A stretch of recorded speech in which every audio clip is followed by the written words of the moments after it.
अगाडि परमेश्वरले हामी सबैलाई आशिष दिउँ। यो मान्छे को हो, कहाँबाट आयो भन्ने पनि अलि लाग्नु सक्छ।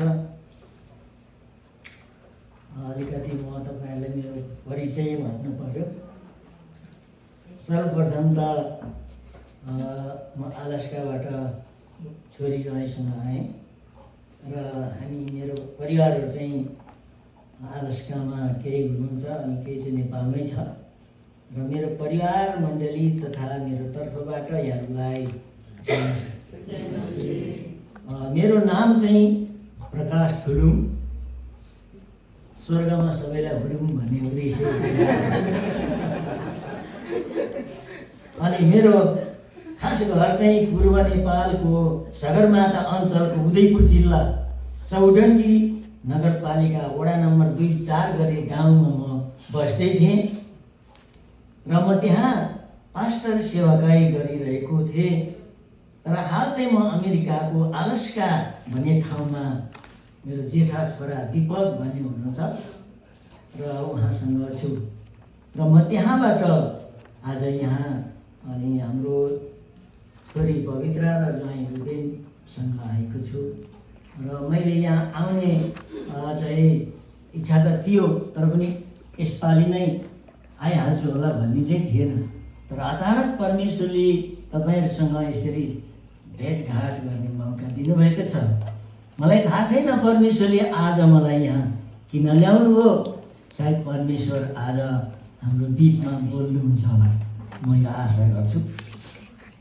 अनि मेरो पारिवारिक परिचय चाहिँ के छ भने मेरो 4 छोरा 2 छोरी अनि सँगै 2 ज्वाइँ 3 बुहारी 5 वटा नाति नातिनी पनि छ। त्यति मात्र होइन, मसँग एकजना यस्तो व्यक्ति छ मेरो लागि विश्व सुन्दरी, एकजना मेरो श्रीमती पनि हुनुहुन्छ। उहाँ चाहिँ विश्वमै सबैभन्दा राम्री हो मेरो लागि अनि उहाँलाई हेरेपछि म खुसी हुन्छु है। मेरो परिचय, मेरो पारिवारिक परिचय मैले भनिसकेँ। खुसी लाग्यो तपाईँहरूसँग पहिलोचोटि संसारमा यस्तो पनि मान्छे रहेछ भनेर तपाईँहरूले आज पहिलाचोटि मलाई देखिरहनु भएको छ है। म कति भाग्यमानी, आज एकैचोटि यत्रो धेरै मानिसहरूसँग मैले आफ्नो परिचय दिन पाएँ। धेरै गाह्रो कुरा हो आफूलाई चिनाउनु, तर परमेश्वरले तपाईँहरूसँग अगाडि म चिनिन पाउनु पनि मेरो एउटा भाग्य हो। हालेलुया। म कति भाग्यमानी रहेछु आज तपाईँहरू जस्तो असल एकदमै व्यक्तित्वहरूसँग भेटेर तपाईँहरूको अगाडि उभिनु कति भाग्यमानी म सम्झिन्छु यहाँहरूसँग। अनि परमेश्वरलाई साँच्चै नै म धन्यवाद दिन्छु।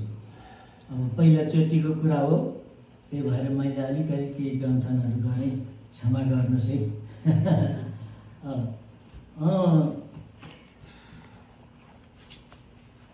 के गरौँ हो, म अलिकति गुनगुनाउने पनि बानी छ, ढङ्ग रङ्ग नभए पनि पहिला एउटा गुनगुनाउनु पर्यो।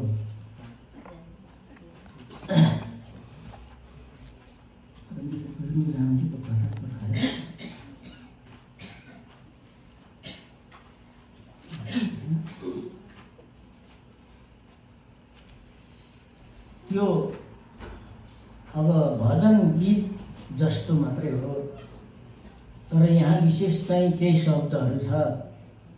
म यो अलिकति यो शब्दलाई तपाईँहरूको अगाडि राख्न चाहन्छु।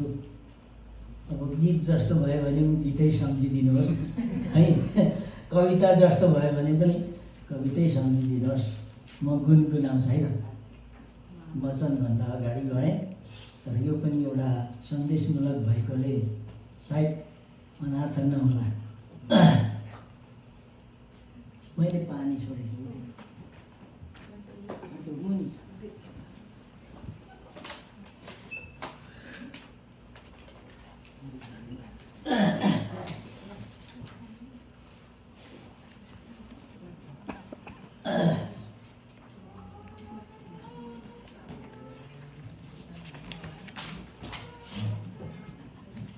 तपाईँहरूको प्रेरणा, तपाईँहरूको एउटा मायाले म यहाँ उभिँदाखेरि म किन नगुनगुनाउँ भन्ने लागेको छ।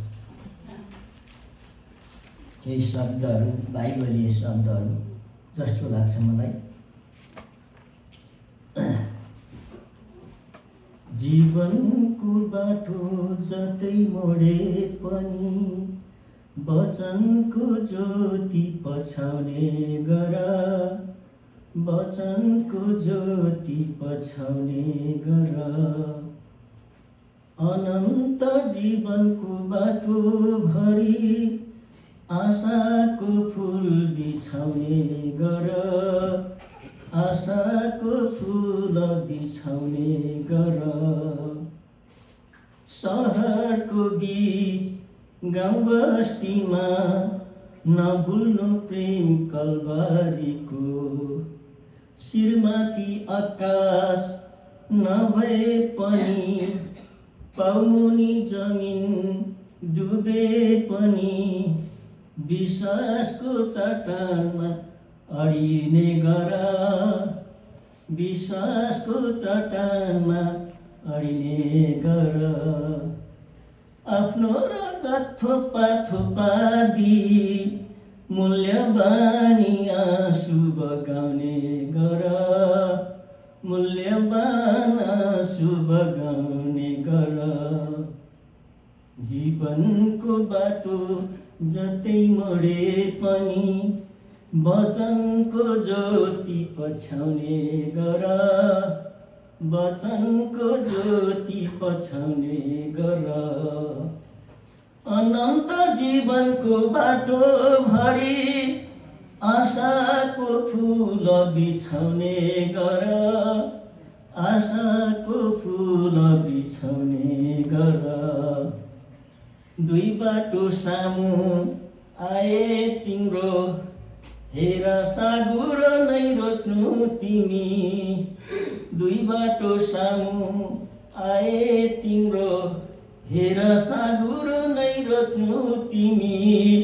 येशूको हात नछोड्नु तिमी, येशूको हात नछोड्नु तिमी। दिनको सूर्य तारा निभे पनि विश्वासको दीप जलाउनु तिमी, विश्वासको दीप जलाउनु तिमी। जीवनको बाटो जतै मोडे पनि वचनको ज्योति पछाउने गर, वचनको ज्योति पछाउने गर। अनन्त जीवनको बाटो भरि आशाको फुल बिछाउने गर, आशाको फुल बिछाउने गर। हालेलुया।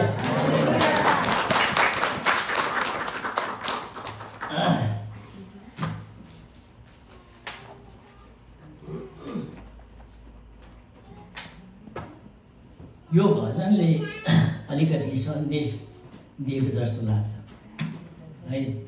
श्रीमाथि आकाश नभए पनि पाउनी जमिन डुबे पनि विश्वासको चट्टानमा अडिने गर। अनि म आफैलाई पनि यो गीत भनौँ या शब्दहरूले ऊर्जा दिन्छ। अनि दुई बाटो सामु आएपछि कुन रोज्ने? हाम्रो जीवनमा यस्तो दुई बाटोहरू धेरै पटक आउँछ। कसरी यो बाटोलाई बुझ्नु आवश्यक छ। हुन्छ, मैले यो गीतलाई यतिमा राखेँ है। अब परमेश्वरको वचन मलाई एउटा कथा पहिला भन्छु है। अनि कस्तो कथा पो भन्दो रहेछ, पास्टर त भन्नुहुन्छ होला, तर यो अमेरिकातिर मिल्ने खालको लाग्यो मलाई यो कथा। अनि नेपालमा पनि मैले भन्ने गर्छु। यहाँ मैले यसो विचार गरेँ, जहाँ जाँदा पनि घर हेर्ने, कोठा हेर्ने, फुलबारी हेर्ने, अनि के छ त्यहाँ त्यो हेर्ने, अनि असल रहेछ, राम्रो रहेछ यो घर, फलानाको घर त कस्तो राम्रो होइन, अनि घरहरू चाहिँ वास्तवमा हामीलाई राम्रो चाहिन्छ सकेसम्म होइन। तर अब नराम्रै भए पनि जीवन चलाउनै पर्ने हुन्छ, प्रभुले जान्नुहुन्छ। तर मैले यो कथासँग एउटा घरको बारेमा कस्तो छ भने, एउटा यस्तो असल घर बिक्रीमा थिएछ। अनि त्यो घर धेरै मूल्य पर्ने घर, असल घर, सबै गार्डन फुलबारीहरू भएको र निकै मूल्यवान घर थियो। अनि उसले घर बिक्रीमा निकाल्यो। अनि एउटा व्यक्तिले त्यो घर किन्ने भएछ र त्यो घर किन्न पुगेछ। अनि त्यो घरको बिक्री गर्ने व्यक्तिसँग भेटेर कुरा गरेछ। घर मन पर्यो, अति नै सुन्दर घर मन पर्यो, किन्ने भयो। अनि किन्ने बेलामा चाहिँ त्यो एउटा घर बेच्ने मान्छेले एउटा शर्त राखेछ। के राखेछ भने, तपाईँलाई घर मन पर्यो भने म बेच्छु, तर एउटा शर्त छ भनेछ। अनि त्यो शर्त चाहिँ के थियो भने, म यो घर बेच्छु, तर यो सबै कुरा तपाईँकै हुन्छ, म सबै कुरा बेच्छु, तर यो घरभित्र एउटा सेन्टरमा, घरको बिच भागमा एउटा काँटी ठोकेको छ। त्यो काँटी चाहिँ म बेच्दिनँ। म जहिले पनि त्यो काँटीमा चाहिँ मेरो केही कुराहरू रहन्छ भनेछ। अनि त्यो घर किन्ने मान्छे धेरै बेर सोच्यो।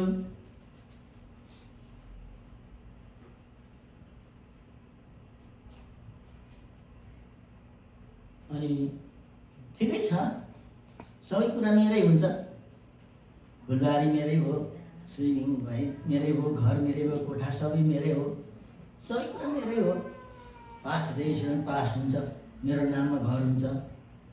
के भयो त यो सेन्टरमा भएको एउटा काँटीले के गर्ला र भनेर किनेछ। घर किनेको केही दिन बितेको थियो। त्यो मान्छे सट्ट पसेछ, त्यो बिक्री गर्ने मान्छे सट्टै पसेछ। अनि कतै दाहिने देब्रे नगरी सरासर सेन्टरमा गएर त्यो काँटी भाटामा पुगेछ। अनि फेरि सट्टै निस्केर गइहाल्यो। उसको त खालि त्यही काँटी मात्रै हो, अरू त केही छैन अधिकार। अनि त्यसपछि के भएछ भने, त्यो मान्छेले त त्यो घाँटीमा त यस्तो खतरा कुरा लिएर झुन्डाएछ। अनि त्यो घाँटीमा झुन्डाएको त्यो पोका त त्यो घरै दुर्गन्ध बनाउँदो रहेछ त्यसले त।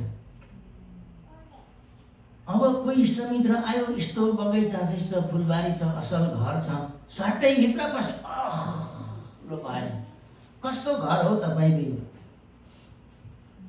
अनि धेरै समय त्यो दुर्गन्ध त्यो भित्र। अब बेच्दाखेरि नै शर्त छ पहिले नै।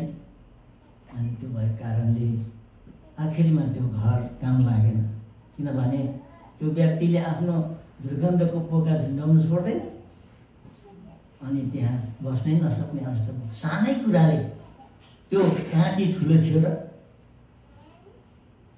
सानै कुरा हो, एउटा काँटी मात्रै हो, तर त्यत्रो महललाई उसले बस्नै नसक्ने अवस्था बनायो। मैले यो कथाबाट भन्नु खोजेको कुरा तपाईँले बुझि पनि सक्नुभयो। यदि बुझ्नु भएन भने त्यो चाहिँ हाम्रो घर चाहिँ सुन्दर महल चाहिँ हाम्रो शरीर हो। हामीले यीशु ख्रीष्टलाई सुम्पेका छौँ, तर हामीभित्र त्यो काँटीमा, हाम्रो हृदयको काँटीमा के छ भन्ने कुरा चाहिँ फरक आउँछ।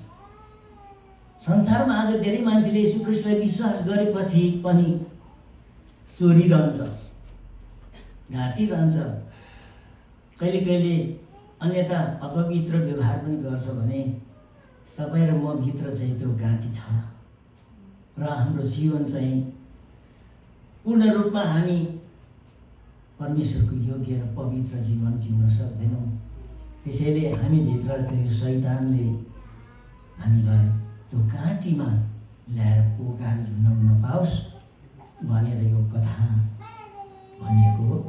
र म आज तपाईँहरूको बिचमा मैले केही वचनहरू तयार गरेको छु। हामीसँग त्यस्तो काँटीमा झुन्डाएको पोका छ भने चाहिँ आजबाट त्यो पोका सहितको काँटी हामीले हटाउनुपर्छ भन्ने म अनुरोध गर्दछु। हुन्छ, अब परमेश्वरको वचन चाहिँ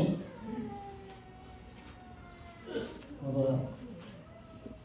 बुझ्नेलाई धेरै असल हो र नबुझ्नेलाई चाहिँ केही पनि होइन।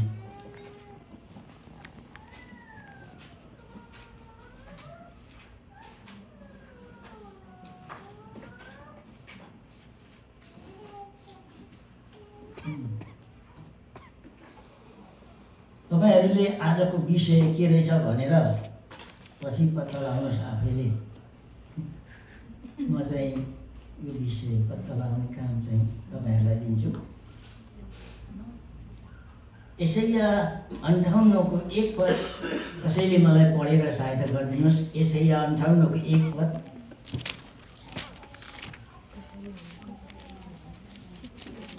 जो कसैले पनि पढेर मलाई सहायता गरिदिनुहोस्। यहाँ यसरी लेखिएको छ, यसैया 58को 1 पदमा, सर्को गरी करा प्रथम तुरहीको आवाज जस्तै उच्च स्वरले करा, मेरो प्रजालाई तिनीहरूको बाँकीपन र याकुबको घरानालाई तिनीहरूको पाप जनाइदे। एकपल्ट जोडले ताली बजाइदिउन मन छ। धन्यवाद तपाईँले मलाई यो वचन पढेर सहायता गर्नुको लागि। परमेश्वरले तपाईँलाई आशीष दिनु।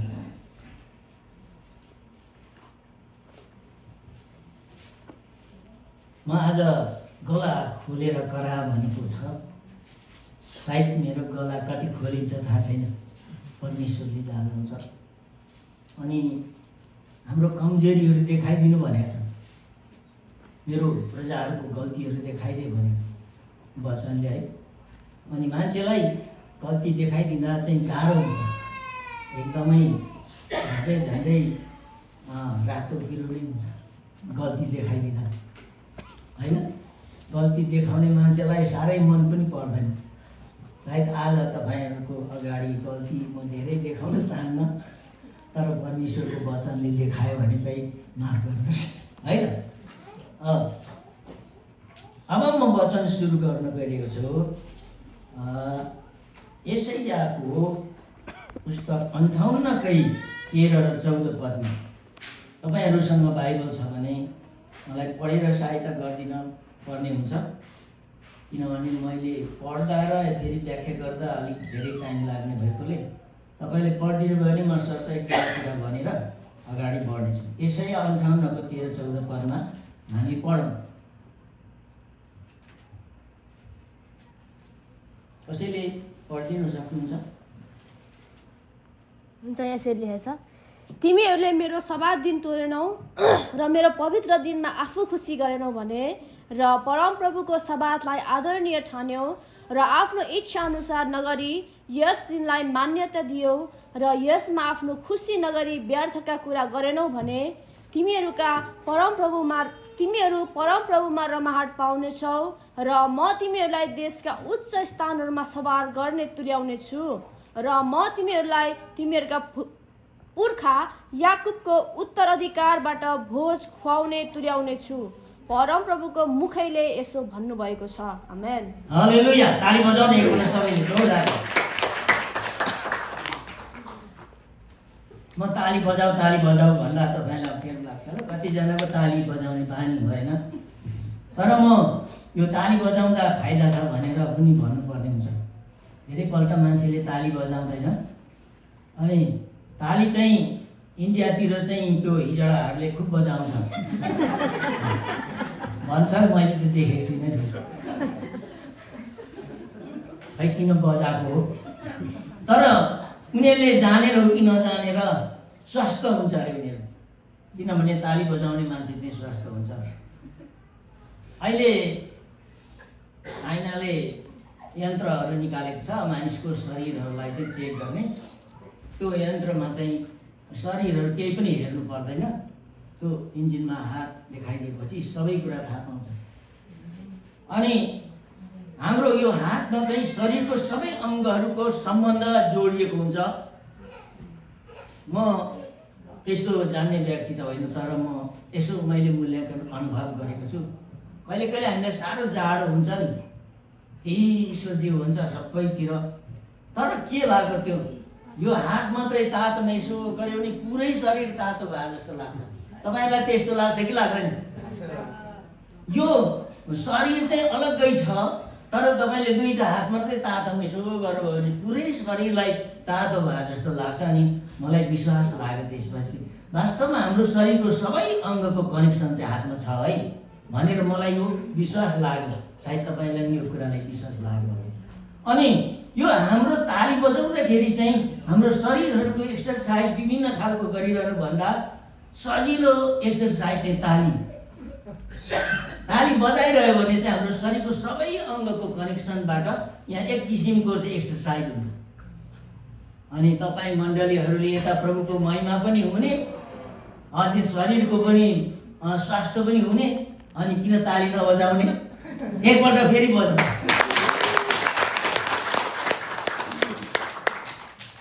ताली बजाउनु फाइदा छ है। तपाईँहरूले सायद यो कुरा बुझ्नुभयो भने ताली बजाइरहनु हुनेछ भन्ने मलाई लाग्छ। अनि म त्यही भएर ताली बजाइरहन्छु है। कहिले कहिले त्यो मान्छे किन ताली बजाइन्छ भन्नु होला, तर मेरो आफ्नै बुझाइ छ, ताली म बजाइरहन्छु। हुन्छ, हामीले पढिसकेको छौँ। अनि वचन अब बुझ्नेको लागि श्रीखण्ड भन्ने उनले पुर्खाको भनाइ छ है। बुझ्यो भने त श्रीखण्ड नै हो, तर बुझेन भने चाहिँ खुर्पाको बिँड लाउँछ। कहाँ यता घोटेर अलिकति लगाएर यहाँ शिरमा हिँड्ने, कहाँ खुर्पाको बिँड लाएर, फरक छ नि होइन। इज्जत, श्रीखण्डको इज्जत, खुर्पाको बिँड बनायो भने श्रीखण्डको इज्जत हुन्छ र? यस्तै वचनको पनि बुझाइमा भर पर्छ। अनि यो वचन मैले अलिकति आत्मिक विषयमा भन्नुपर्दाखेरि मलाई यहाँ पुगेपछि तपाईँहरूले यो स्वागत गर्नुहुन्छ भन्ने कुरा थाहा थियो। किन थाहा थियो भने हाम्रो आदरणीय पास्टरजीले मलाई राम्रै चिन्नुहुन्छ। त्यही भएर अब त्यो चिनेको मान्छेले चाहिँ के गर्छ भने उसले जे काम जानेको छ त्यो लगाउँछ क्या। म चाहिँ जानेको चाहिँ छैन, तर यसो हल्का गर्दै आएको भएर सायद म त्यहाँ पुगेपछि परमेश्वरको अगाडि केही भुल्नै पर्छ होला, प्रभुको इच्छा होला भन्ने लागेको थियो। अनि मैले प्रार्थना गर्दै थिएँ। अनि यो मेरो अनुभव भन्दैछु, प्रार्थना गर्दै थिएँ, प्रभु तपाईँको अगुवाईमा म के गर्नुपर्छ मलाई थाहा छैन, तर मलाई देखाउनुहोस् भनेर मैले प्रार्थना गर्दै थिएँ। यो बाइबलमा धेरै असल असल कुराहरू लेखिएको छ। म राम्रोसँग प्रचार गर्न सक्छु, तर मलाई परमेश्वरले त्यो मैले असल एकदमै मैले सधैँ बोलेको वचन देखाउनु भएन। किन हो पनि मलाई त परमेश्वरले यो वचनको देखाउनु, कहाँ यशायाको 58 अध्यायमा कहिले कहिले मात्रै पढेको होइन, मलाई पनि त्यत्रो व्याख्या गर्ने अनुभव त छैन। तर परमेश्वरले मलाई यही वचन बोल्न आज दिनुभयो। मलाई अप्ठ्यारो भइरहेछ, किनभने सधैँ प्रचार नगरेको वचन तैपनि प्रभुले दिनुभयो। अब मैले अप्ठ्यारै भएर प्रचार गर्नुपर्छ गरेको छ। यो धेरैपल्ट म वचन तयारी गरेर जान्छु मण्डलीहरूमा, अनि त्यहाँ पुगेपछि विचार परिवर्तन भइदिन्छ। त्यो तयारी गरेर त्यो गरेको कामै लाग्दैन। कहिले के हुन्छ, आज मलाई पनि त्यस्तै भइरहेछ। धेरै सजिलो सजिलो कुराहरू होइन, तर नयाँ कुरा प्रभुले आज बोल्नु मलाई अगुवाई दिनुभयो। यसै 58:13-14 किन दिनुभयो थाहा छैन। अब म फेरि यसलाई प्रभुमा फेरि दोहोऱ्याउने छु। अनि तपाईँहरूले दोहोऱ्याएर बुझ्ने कोसिस गर्नुहोस्, म पनि कोसिस गर्छु। म जान्ने भएर तपाईँहरूलाई यो पढाइरहेको छैन, तर प्रभुले दिनुभयो हाम्रो लागि।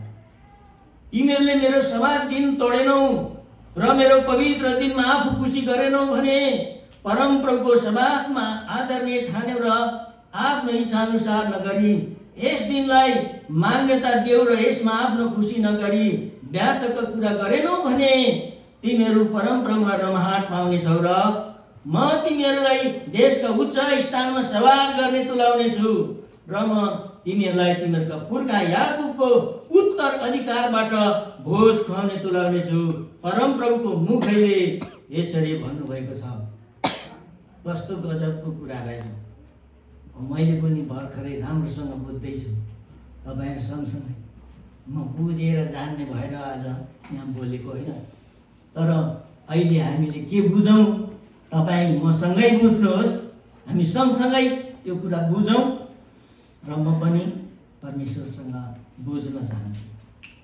अब यो कुरा चाहिँ के रहेछ, परमेश्वरले आज किन यो वचन दिनुभएछ भन्दाखेरि चाहिँ यो आइतबारको सङ्गतिको दिन चाहिँ परमेश्वरले दिनुभएको यो चाहिँ पवित्र दिन रहेछ र यो दिनमा चाहिँ हामीले चाहिँ एकदम आदर साथ परमेश्वरको सेवामा जानुपर्ने रहेछ र यो दिनमा चाहिँ हामीले आफू खुसी खुसी हिँड्नु पाइने होइन रहेछ। आमेन। यदि तपाईँ र म आफू खुसीमा हिँड्ने भएदेखि हामी यति बेला कुन छारा छाँगाहरू कुन लेकहरूमा घुमिरहेको हुन्थ्यौँ आफू खुसीमा। तर परमेश्वरको वचनले हामीलाई यो दिन चाहिँ आफू खुसी हिँड्ने दिन भनेर भन्नुभएको रहेनछ। यो दिन चाहिँ हाम्रो खुसीले हिँड्ने दिन होइन, यो चाहिँ परमेश्वरको सेवामा हामी आउने दिन हो। हालेलुया। मैले पनि यो कुरा आज तपाईँहरूसँगै बुझेँ र बुझ्नुपर्छ भन्ने म चाहन्छु। तिमीहरू यसरी परमेश्वरको चाहिँ आफू खुसीमा नहिँडेर परमेश्वरको घरमा परमेश्वरको आराधना सेवामा तिमीहरू जब आयौ भने म तिमीहरू परमप्रभुबाट रमाहाट पाउनेछौ। म तिमीहरूलाई देशका उच्च स्थानमा सवार गर्ने तुल्याउने छु।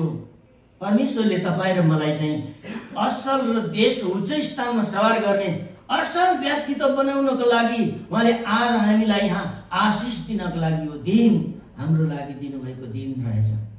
अनि यो दिनमा किन हामी नआउने त? परमेश्वरको सेवाको घरमा। अनि यो दिनमा तपाईँ र म भाग्यमानी जो आएका छौँ। हामी अब हाम्रो सन्तानहरू भविष्यमा उच्च ओहदामा अमेरिकाको ठुल्ठुलो चाहिँ पदमा परमेश्वरले लाँदै हुनुहुन्छ। आमेन। अनि यो खुसीको कुरा हो। तर जो आज यहाँ आफू खुसी कुन लेकमा घुमिरहेको होला, कुनै चाहिँ रमाइलो ठाउँहरूमा उनीहरू रमाइलो गरिरहेको होला, आज उनीहरू छुट्यो। हामी आज आशिषको भागीदार भएका छौँ, जो चाहिँ हाम्रो भविष्य उज्जवल छ परमेश्वरबाट। म तिमीहरूलाई तिमीहरूका पुर्खा याकुबको उत्तराधिकारबाट यो भोज खुवाउने तुल्याउने छु र परमप्रभुको मुखैले यसरी भन्नुभयो। यो कुनै चान्चुने व्यक्तिले भनेको कुरा होइन, परमप्रभु को हुनुहुन्छ भन्ने कुरा हामीलाई थाहा छ। अनि परमप्रभुको मुखैले भनेको कुरा हो यो। सायद तपाईँले यो वचन योभन्दा अगाडि सुन्नु भएको थियो कि थिएन। परमप्रभुको मुखैले भन्नुभएको कुरा चाहिँ हो। हामी चाहिँ आफू खुसी हिँड्नु हुँदैन। उहिले हामी त सङ्गतिको दिन त विश्राम दिन भन्छ नेपालमा त। आज त विश्राम दिन खेतबारीको काम गरिँदैन। फतेपुरमा नयाँ पुल बनेको छ अरे, जाउँ हेर्नु आराधना सङ्गतिको दिन। मेरो उहिलेको एउटा चिनेको साथी उहाँ पर आएको छ अरे, जाउँ भेट्नु। विश्रामको दिन त सङ्गतिमा त होइन, उहिलेको चिनेको साथी भेट्नु, नयाँ नयाँ चाहिँ रमाइलो ठाउँहरू घुम्नु जान्थ्यो। तर कुरा यहाँ रहेछ नि त, त्यसरी त गर्नु नहुने पो रहेछ। हामी त परमेश्वरको सेवा घरमा पो आउनुपर्ने रहेछ। अब अलिकति त्यसलाई सपोर्ट गर्ने खालको वचन चाहिँ उत्पत्ति 2:1-3 पदमा मैले भेटेको छु। त्यो पनि परमेश्वरले मलाई यो दिनुभयो। उत्पत्ति 2 अध्यायको 3 पद 1 देखि 3 पदमा के रहेछ त बुझौँ है त। कसैले मलाई पढिदिनु भएदेखि म खुसी हुन्थेँ, आशिष पनि दिन्छु मेरो तर्फबाट। यसरी आकाश र पृथ्वी र तिनका भएका सबै कुराहरू बनाइसकिदिए। आफूले गर्नुभएका काम 6औं दिनमा परमप्रभुले सिद्ध्याउनु भयो र 7औं दिनमा आफूले गर्नुभएका सबै कामबाट उहाँले विश्राम लिनुभयो। अनि परमप्रभुले 7औं दिनमा आशिष दिनुभयो र त्यसलाई पवित्र तुल्याउनु भयो, किनभने आफूले सृष्टिमा गर्नुभएका सारा कामहरूबाट त्यसै दिनमा उहाँले विश्राम लिनुभयो। प्रेज द लर्ड। अनि यो दिन चाहिँ आशिष पाएको दिन हो। यो दिन चाहिँ तपाईँले हिजो अस्तिको दिन के गर्नुभयो त्यो कुरोको महत्त्व छैन, तर आज चाहिँ परमेश्वरले आशिष दिएको दिन हो र आज आशिषित हुन हामी मण्डलीमा आउनुपर्छ। यो वचनले भनेको है, मैले भनेको होइन। जो आज तपाईँ र म मण्डलीमा छौँ, यो चाहिँ परमेश्वरको पूर्ण सृष्टिदेखिको एउटा आज्ञा हो। परमेश्वर स्वयं आफैले विश्राम दिएको दिन हो। परमेश्वर स्वयं आफैले सारा सृष्टि काम सकेर यो दिन चाहिँ उहाँले विश्राम लिनुभयो र त्यो दिनलाई चाहिँ परमेश्वरले नै आशिषित दिन बनाउनु भयो। र जो आज जतिजना इसाईहरू, क्रिस्चियनहरू अथवा जो कोही पनि मण्डलीमा यो दिनमा आउँछ भने चाहिँ यस्तो महत्त्वपूर्ण कुरा छ, त्यो चाहिँ आशिषित दिनको आशिषमा ऊ पूर्ण भागीदार हुन्छ। अनि म पनि आज सौभाग्यले तपाईँहरूसँग यो विश्रामको दिनमा परमेश्वरको आशिषमा सहभागी हुन पाउनु चाहिँ मेरो लागि अति नै सौभाग्य हो। म खुसी छु तपाईँहरूसँग। म त एकदमै दुईटै हातमा लड्डु पाएको छु आज त। एक त तपाईँहरूसँग नयाँ मित्रहरूसँग अगाडि आउनु, परमेश्वरको आशिषमय दिनमा यो विश्राममा परमेश्वरको सेवा गर्नु पाउनु अति भाग्यमानी कुरा हो। र जो तपाईँहरू हामी यहाँ छौँ आज एकदमै हामी आशिष पाएर जान्छौँ। यहाँ पस्दाखेरि हामी अनि हाम्रो कतिवटा समस्याहरू लिएर आएका थियौँ, तर अब हामी यहाँबाट निस्केर जाँदा हाम्रो समस्या चाहिँ प्रभुलाई दिएर हामी खुसी भएर रमाउँदै जान्छौँ। आमेन। मैले अब यति नै धेरै व्याख्या गरिनँ, तर कुरा अरू बाँकी नै छ। हामीले विश्राम दिनको सुरुदेखि नै परमेश्वरले चाहिँ विश्राममा चाहिँ आशिष दिनुभएको दिन हो। हामीले यो दिनमा मण्डलीमा आएर आशिष पाउँछौँ भन्ने कुरा छ। त्यस कारणले हामी आशिषित भएका छौँ। म तपाईँहरूलाई भन्न चाहन्छु हामी आज आशिषित भएका छौँ। आमेन।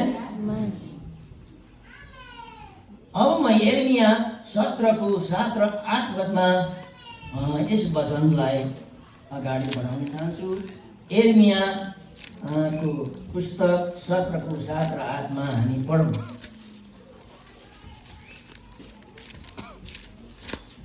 जसरी लेखेको छ, तर त्यो मानिस धन्यको हो जसले परमप्रभुमा भरोसा राख्दछ, जसको आशा परमप्रभु हुनुहुन्छ। त्यो पानीको किनारमा रोपेको रुख जस्तो हुनेछ, जसले आफ्ना जराहरू खोलाका किनारसम्म फिजाएको हुन्छ। गर्मी हुँदा त्यो डराउँदैन, त्यसका पातहरू सधैँ हरियै हुन्छन्। खडेरीको समयमा त्यसलाई केही चिन्ता हुँदैन र त्यसले फल फलाउन कहिले चुक्दैन। हालेलुया। यो भजन सङ्ग्रह 1 मा पनि रहेछ यो कुरा, यिर्मयामा लेखेको। खोलाको धारमा रोपेको बोट भन्ने कुरा छ।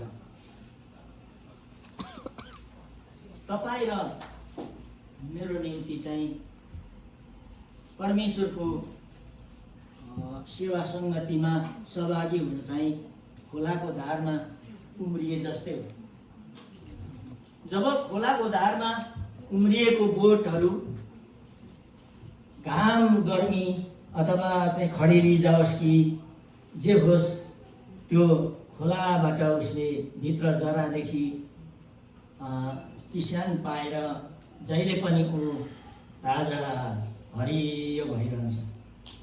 अनि परमेश्वरको वचन पालन गर्ने, परमेश्वरको सेवा सङ्गतिमा निरन्तर लागिरहने मान्छे चाहिँ त्यो रुख जस्तै हुन्छ। अनि त्यो रुखले चाहिँ ठिक समयमा फुल फुल्छ अनि ठिक समयमा फल फल्छ। अनि त्यसले फलेको फल पनि पुरा लटरम्म चाहिँ हुन्छ, त्यो झर्दैन। चिस्यान पाएर उसले पूर्ण स्वस्थ फल फलाइरहन्छ। अनि तपाईँ र म पनि त्यो परमेश्वरको पवित्र सङ्गतिको खोला, यो चाहिँ एउटा परमेश्वरको पवित्र सङ्गतिको खोलामा उम्रिएको तपाईँ र म नै हो त्यो बोट चाहिँ। हालेलुया। तपाईँहरू जतिजना सङ्गतिमा सेवामा एकदमै निरन्तर प्रभुको सेवामा लागिरहनुहुन्छ, तपाईँ चाहिँ यस्तो व्यक्ति हो जो चाहिँ खोलाको धारमा रोपेको बोट जस्तै तपाईँ बढिरहनुहुन्छ, फुलिरहनुहुन्छ, फलिरहनुहुन्छ। तपाईँको उन्नति भइरहन्छ, मेरो उन्नति भइरहन्छ। अटोमेटिक कसरी हो भइरहन्छ, घट्दैन। कहिले पनि हाम्रो कुनै कुरा घट्दैन, बढेकै जान्छ।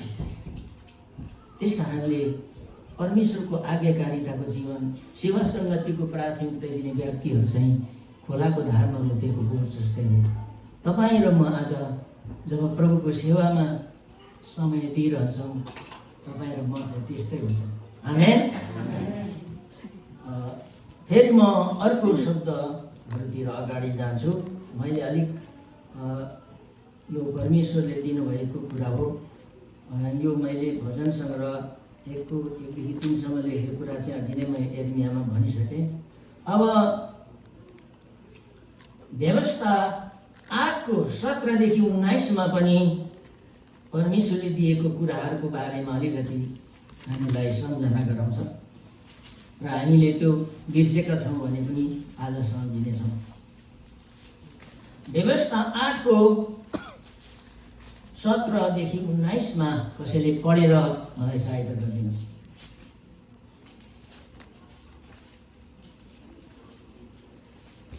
मेरो एउटा यस्तो बानी छ कि अरूले पढिदिएको सुन्न मिठो लाग्छ, मजा लाग्छ।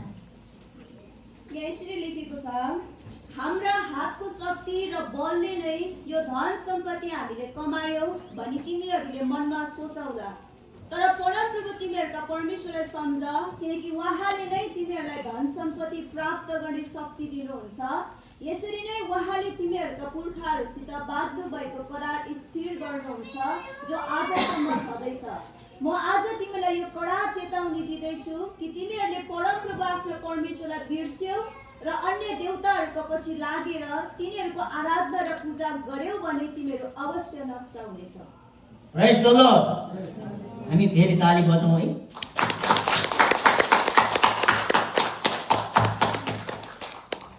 ताली बजाउन फाइदा चाहिँ किन नबजाउने?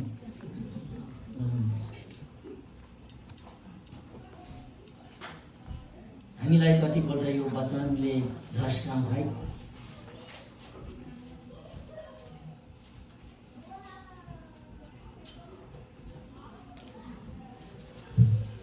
हामीले कहिले कहिले हाम्रो शक्ति बलले हामीले कमायौँ, मैले के गरेँ भन्ने आउँछ, विचार आउँछ।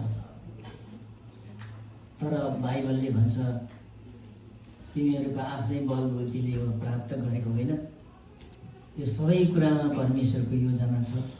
हामीले कमाएको धन सम्पत्ति, हामीले पाएको स्वास्थ्य सबै परमेश्वरले दिएको हो। त्यसकारण हामीले सबै कुराबाट परमेश्वरलाई महिमा दिनुपर्छ। र यदि हामीले परमेश्वरको महिमा दिँदैनौँ भने चाहिँ हामी बिस्तारै बिस्तारै नाश हुँदै जान्छौँ। कहिले कहिले त यस्तो पनि हुन्छ, म ठिकै छु जस्तो लाग्छ तर आधी कुहिसकेको हुन्छ, थाहा हुँदैन। म यो मेरो बेलाको बिमारीहरू त्यस्तै हुन्छ, ठिकै छु जस्तो लाग्छ, ठ्याट्टै कुहिसकेको हुन्छ। अनि यो विश्वासीहरूको विश्वास पनि त्यस्तै भुलिएको हुन्छ है। कहिले कहिले आफूलाई घरिघरि हामीले आफूलाई वचनमा हेर्नुपर्छ। अनि परमेश्वरको वचन चाहिँ हाम्रो लागि चाहिँ ऐना हो। जतिले परमेश्वरको वचन हेर्छ त्यसले आफैलाई देख्छ। तपाईँहरूलाई पनि यो कुरा थाहा छ। जब जब हामी बाइबल पढ्छौँ हामीले अरूलाई देख्दैनौँ, आफैलाई देख्छौँ, आफ्नो कमजोरीहरूलाई देख्छौँ। अनि बाइबल कति महान छ परमेश्वरको वचन। अब म यहाँहरूसँग धेरै कुरा भनिरहनु भन्दाखेरि वचनले भनिहाल्यो तिमीहरूको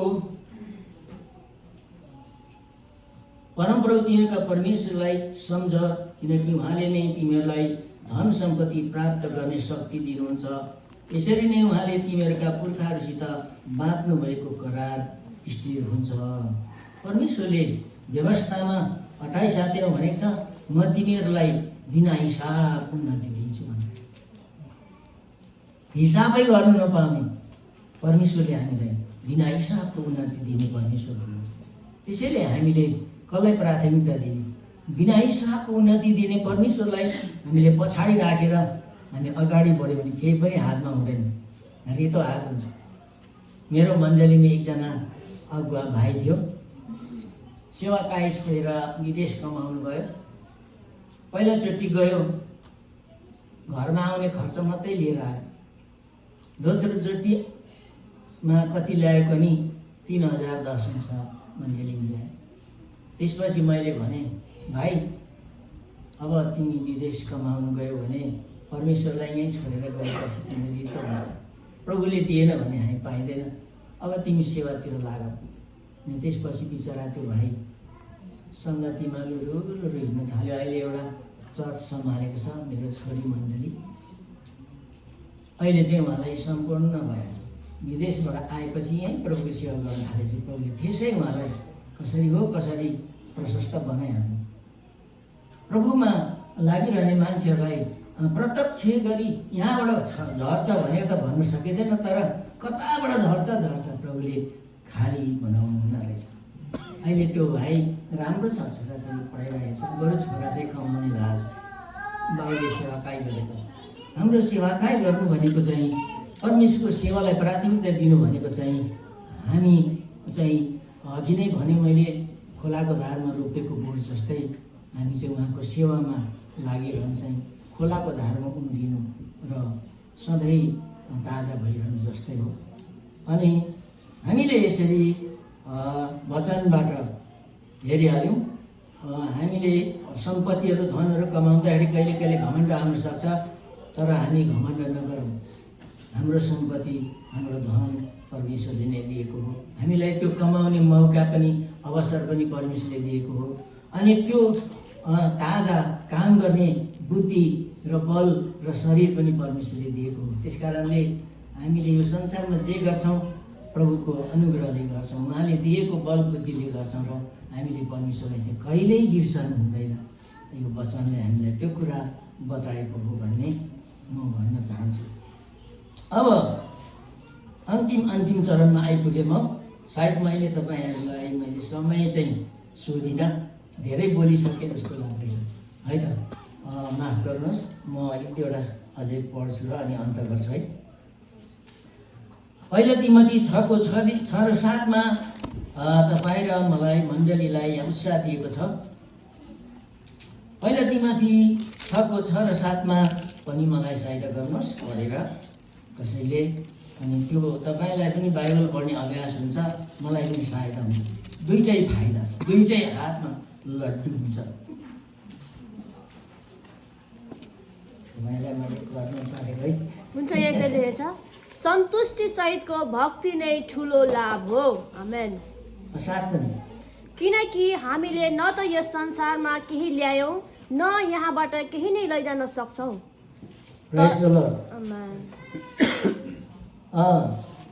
यो संसारमा तपाईँ र म जन्मिँदाखेरि सुनको पोका बोकेर आएको हो र पैसो लिएर आएको हो र हामी नाङ्गै आएको होइन। हामीलाई झट्टै सम्झेर यसो कुरा गर्दा नाङ्गै भन्दा लाज लाग्छ होला, तर सत्य हो नि, हामी नाङ्गै आएको हो नि। अब हामी फेरि फर्केर जाने बेलामा नाङ्गै नै जान्छौँ। यति ठाउँ मात्रै होला हामीलाई चाहिन्छ, अलिकति कपडा लगाइदिन्छ, त्यति नै हो। पैसा भरि गोजी भरि लानु पर्दैन। त्यस कारणले हामी चाहिँ यो पृथ्वीमा हुँदा चाहिँ हामीले एकदमै परमेश्वरको सेवा गर्ने हो। हामीले यो पृथ्वीमा परमेश्वरको सेवा गर्नु भन्दा ठुलो काम केही पनि छैन। त्यो नै ठुलो कुरा। अब म धेरै कुरा भनिनँ।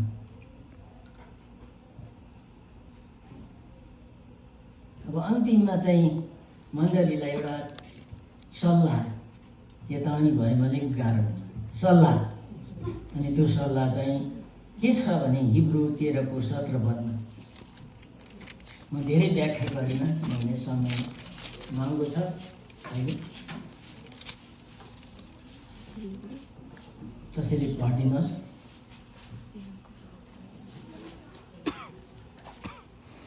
तिमीहरूका अगुवाहरूको आज्ञा पालन गर र तिमीहरूका अधीनमा बस, किनकि लेखा दिनुपर्छ भन्ने कुरा जानेर नै तिमीहरूले तिमीहरूका प्राणको हेरचाह गर्छन्। त्यो काम तिमीहरूले आदरणीय साथ गरून्। हालेलुया। यहाँ मण्डली र मण्डलीका पास्टरहरूलाई यस्तो सल्लाह दिएको छ र हामी एक अर्काको अधीनमा बस्नुपर्छ र मण्डलीमा भएको अगुवाहरूको सल्लाहमा बस्नुपर्छ। अनि त्यो चाहिँ परमेश्वरले मन पराउनुहुन्छ। यो वचनबाट हामी सबैलाई आशिष मिलोस्। अन्तमा म एउटा छोटो कथा भन्नु पर्छ।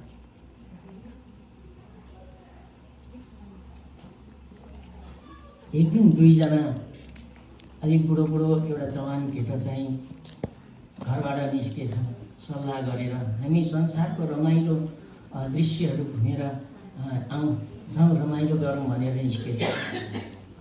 अनि निस्किएको केही समय केही दिनपछि एकदम उच्च डाँडामा चढेछन् र यसो चारैतिर हेरेछन्। अब हामी कतापट्टि गएर रमाइलो गरौँ त, रमाइलो दृश्य कता छ त भनेर यसो उच्च ठाउँबाट हेरेछन्। अब उहिले त अब त्यो कहाँ कस्तो छ भनेर कसले थाहा थिएन नि, आफै रुखमाथि चढे हेर्नु पर्थ्यो है। अब हामी अस्ति कहाँ गएको थियौँ, त्यो छाँगाको नाम के अरे, नागरा फल भन्ने ठाउँमा। अलि मलाई त्यो पहिलोचोटि भएर नाम पनि आउँदैन है। त्यहाँ गएका थियौँ, तर हामीलाई त्यो जानुभन्दा अगाडि नै त्यो विषयमा थाहा थियो। त्यहाँ यस्तो छ अरे उस्तो छ अरे रमाइलो छ अरे भनेर सुनिसकेको थियौँ। तर त्यो दुईजना व्यक्तिलाई त त्यो पनि थिएन, थाहा थिएन अब कहाँ रमाइलो छ भन्ने।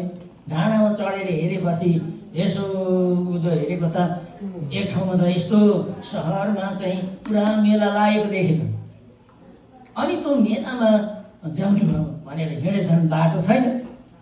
अब त्यो चिनेको भएको अनि सिधै सिधै सिधै सिधै गएको त त्यो मेलाभन्दा अगाडि त एउटा ठुलो नदी रहेछ, पारिपट्टि मेला लागेको छ। यसो तलतिर मासतिर के गरौँ कसो गरौँ, त्यो मेलामा जाने बाटो त खोज्नुपर्छ भनेर खोजेको त एक ठाउँमा चाहिँ एउटा नाउ रहेछ, डोरीले बाँधिराखेको छ त्यहाँ। अनि त्यो नाउ चलाउने पनि रहेछ। अनि लुकेर जाउँ यसमा चढेर मान्छे त्यहाँबाट पारी गए, हतार हतार पारी चढेर गए। अनि मेला घुम्यो, रमाइलो भयो, साँच्चै असल ठाउँ रहेछ, मेला लागिरहेको रहेछ। अनि त्यो मेलामा घुम्दा घुम्दा त खाँदा खेल्दा त अब रात त पर्यो। त्यो मेलामा त अब कहाँ बस्नु, अब कोही चिनेको छैन। त्यहाँ अब हट अब लागौँ फर्कौँ उतै डाँडातिर भनेछ। अनि तिनीहरू चाहिँ फर्केको त रात परिहालेछ। त्यो नाउँमा पुग्ने बेलामा पुगिसकेको बेलामा चाहिँ अँधेरो भइहालेछ। अँधेरो मात्र होइन, माथिबाट आँधी बेरी पानी गडङ गुडुङ उरी बतास आउनु थालेछ। लु अब जाउँ भनेर हतार हतार नाउँमा चढेछन्। अनि बुढो चाहिँले भनेछ, हेर म त अलिक बजारमा खाएँ पनि, अलिक म चाहिँ आराम गर्छु, तैँले चाहिँ यो नाउँ खियाउने काम चाहिँ तेरै अब भनेछ। जवान केटा अब खाएर आएको मेलामा, हैट म गरिहाल्छु नि, सुत्नु तपाईँ भनेछ। बुढो चाहिँ नाउँमा ड्याङ्गै सुतेछ। जवान केटाको पालो चाहिँ नाउँ खियाउन थालेछ। माथिबाट हुरी बतास चलेर आएको, पानी पनि बढे जस्तो छ। अनि खोला गाडी आए जस्तो छ। अनि अँधेरो भइहाल्यो, देख्ने केही होइन, सुइकी सुई पारी छिटो जाउँ भनेर चाहिँ त्यो नाउँलाई त अब त्यो के भन्छ बहनाले खियाउनु पर्यो नि। खियाकै पारी त जाँदैन त, नाउँ त कहिल्यै पारी निस्किँदैन। यति चर्को खियाइसक्यो त्यो जवान केटा थाकेछ, है तेरिका कहिल्यै पारी भएन। माथिबाट बाढी आएछ बढेर, ठुलो भएछ नदी, पारै कहिले भएन। ए बुढो उठ भनेछ। बुढो चाहिँलाई फेरि लु तिम्रो पालो म गलेँ भनेछ। अब धेरै बेर खियाएपछि त गल्छ नि त्यो पनि है। त्यहाँबाट बुढोको पालो फेरि खियाउन थालेछ, सुइँ जेबाको बल लगाएर। अनि त्यहाँबाट बुढोको पालो पनि गल्यो। फेरि केटालाई भन्छ ए तेरो पालो हान भनेछ। फेरि केटो चाहिँ उठेर सुइँ खियाउन थालेछ। त्यसपछि फेरि बुढोको पालो अब त पार हुन आँट्यो होला भने के को पार हुन्छ, सकेन। बुढो पनि पालो खियाउँदा पनि पारी भइएन। अनि गलेपछि के गर्ने, ऊ पनि नसक्ने भयो, ऊ पनि नसक्ने भयो। दुइटै जेसुकै होस्, अब रात पनि धेरै गइसक्यो, जहाँसुकै जाउँ सुतौँ भने जन्नामा दुइटै सुत्यो। गलेपछि के गर्नु है, सुतेछ। अनि त्यो रातभरि खियाउँदा गलेर एक दिनभरि त्यो चाहिँ मेलामा घुमेको थाकेर मिठो निद्रा आएछ। यति साह्रो निद्रा आएछ कि बिहान उज्यालो भएर छ्याङछुङ्गे भएछ, नाउँमा दुइटै सुतिरह्यो। अनि यसो कता अब मान्छेहरू हल्ला खल्ला गर्नु थाले, चराचुरुङ्गीहरू के गाई बस्तुहरू कराउनु थाले, सुनेछ। है केटा उठ उज्यालो भएछ भनेर झुरुक्कै दुईजना उठेर यसो हेरेको त उनीहरूले त्यत्रो रातभरि खियाएको नाउँ त त्यहीँ परेछ।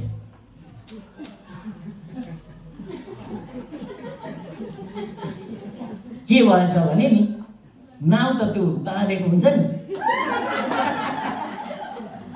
नत्र त बगाएर लगिहाल्छ।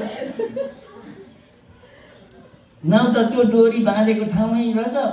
उनीहरू हतार पसेर खियाउन थाले। अब त्यो बाँधेको नाउँ कहाँ जान्छ र, होइन? 3 दिन 4 दिन जति खियाए पनि, जति बहानाले त्यो बल गरे पनि त्यो नाउँ त बाँधेको छैन। आज कति मान्छेहरूको जिन्दगी त्यस्तै छ।